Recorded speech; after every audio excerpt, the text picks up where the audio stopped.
Hello guys, I just come here with some very easy topic. It's a Grant's anatomy, just to make you understand what is Grant's anatomy. First of all, they are present in C4 plants. C4 plants are those plants which can survive high temperature, like a desert plants like a Lycoponcia, right? Those plants are called C4 plants. इनमें एक specific structure होता है जिसको कि हम cranch बोलते हैं. Why? To protect from photorespiration. क्रैंस structure होने की वजह से प्लांट जो है वो फोटो रेस्पिरेशन नहीं करता और एक वेस्टफुल प्रोसेस नहीं होता है. So just to avoid photorespiration they have a specific structure present which is called Kranz.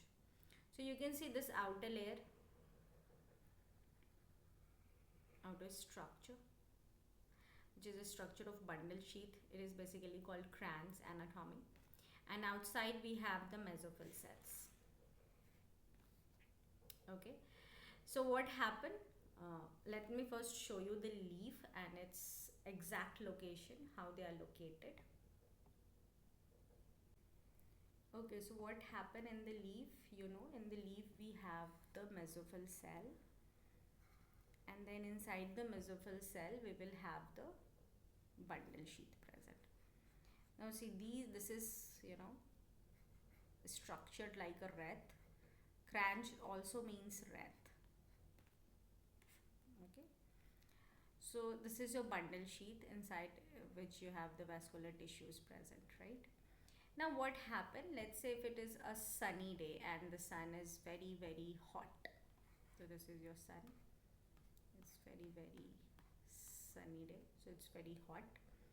So what happened, let's consider this is the margin of the leaf which has the stomata. So stomata get closed up. जैसे ही stomata close होगा exchange of gases बंद हो जाएंगे. Exchange of gases बंद हो जाएगा तो ये लीफ के अंदर ऑक्सीजन की कॉन्सेंट्रेशन बढ़ जाएगी, high oxygen.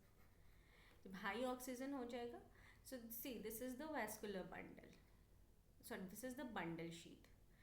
Bundle sheath is impermeable to gases. It will neither take oxygen nor it will take carbon dioxide. तो ये ऑक्सीजन भी नहीं लेगा, ये कार्बन डाइऑक्साइड भी नहीं लेगा, ये दोनों के लिए इम्पर्मिएबल है. तो क्या करेगा, तो इससे क्या होगा, ऑक्सीजन अगर बढ़ भी रहा है C4 प्लांट में तो फोटो रेस्पिरेशन नहीं होगी. तो यहाँ पे एक अलग प्रोसेस होता है जिसको कि हम C4 साइकिल बोलते हैं, जिसका कि एक डिटेल वीडियो है मेरे चैनल पे. You can go and you can check over it. But यहाँ पे मैं बस एक ओवरव्यू बता देती हूँ क्या होता है. ऑक्सीजन है, ठीक है, ये ऑक्सीजन कैप्चर होगा बाई फॉस्फोइनॉल पायरोवेट, और फॉस्फोइनॉल पायरोवेट इसको कन्वर्ट कर देगा ऑक्सैलो एसीटेट में. ये सारे मेसोफिल सेल में हो रहा है. फिर ऑक्सैलो एसीटेट इसका मैलिक एसिड बना देगा. तो ये मेसोफिल सेल में हुआ. अब ये मैलिक एसिड फिर बंडल शीथ में जाएगा, ठीक है. This is your bundle sheath. यहाँ पे मैलिक एसिड आया और ये मैलिक एसिड जो है एक कार्बन डाइऑक्साइड रिलीज कर देगा ब्रेक करके, और वापस से पायरुवेट में बदल जाएगा, और ये पायरुवेट वापस से पीईपी में बदल जाएगी.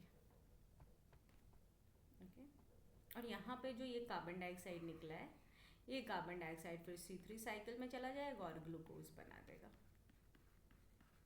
वेल, इसका पूरा डिटेल प्रोसेस है मेरे चैनल पे, सो you can go through it. So this is an क्रैंस anatomy, this Wraith like structure. और ये क्यों है, क्योंकि फोटो रेस्पिरेशन नहीं होने देना है, that's why it is present. And remember it is only present in the desert plants, और वैसे प्लांट्स जो कि बहुत हाई टेम्परेचर में भी सर्वाइव कर सकते हैं. So yes, that's all for today. Kindly subscribe and hit the bell icon, and we'll meet in our next session. Thank you for joining.